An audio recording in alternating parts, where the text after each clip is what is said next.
হেই deer, আরও একটি সহজ রেসিপি নিয়ে এসেছি আপনাদের জন্য। আজকে দেখাচ্ছি কুষ্টিয়ার বিখ্যাত পোড়া রুটি আর চা। তো রেসিপিটি দেখার আগে অবশ্যই আমার চ্যানেলটিকে সাবস্ক্রাইব করতে ভুলবেন না।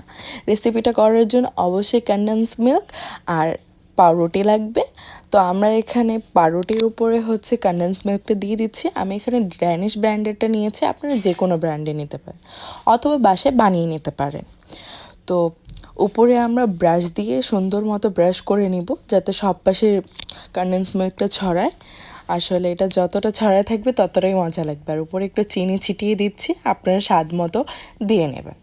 তারপরে একটা চাকু দিয়ে মাঝখানে দিচ্ছি ফোঁটা করে, যাতে এটা পোড়াতে সুবিধা হয়। আমরা গ্যাসের মধ্যে এটা পোড়াচ্ছি, আপনারা যদি পসিবল হয় চুলায় পোড়াবেন, যেটা হাইজিনিক হবে। আমার গ্যাসে ইজি ছিল তাই গ্যাসে পোড়াচ্ছি। তো পুড়িয়ে নিয়ে আমি এটাকে সার্ভ করব একটা প্লেটে। তার আগে অবশ্যই চা করতে ভুলবেন না। আমি সিলনের টিটা খাই, এটা আমার কাছে খুব ভাল লাগে। আমি যেহেতু তাড়াতাড়ি চা করতে পারি না, সেই ক্ষেত্রে এটা জাস্ট প্যাকটা কেটে গরম পানি ঢেলে করে নিই। এই তো হয়ে গেল আমাদের পোড়া রুটি আর চা। আর এই চাটার টেস্টও অনেক সুন্দর। তো সব মিলিয়ে এটা খুব ইজিলি আপনারা তৈরি করে নিতে পারবেন ঘরে বসেই।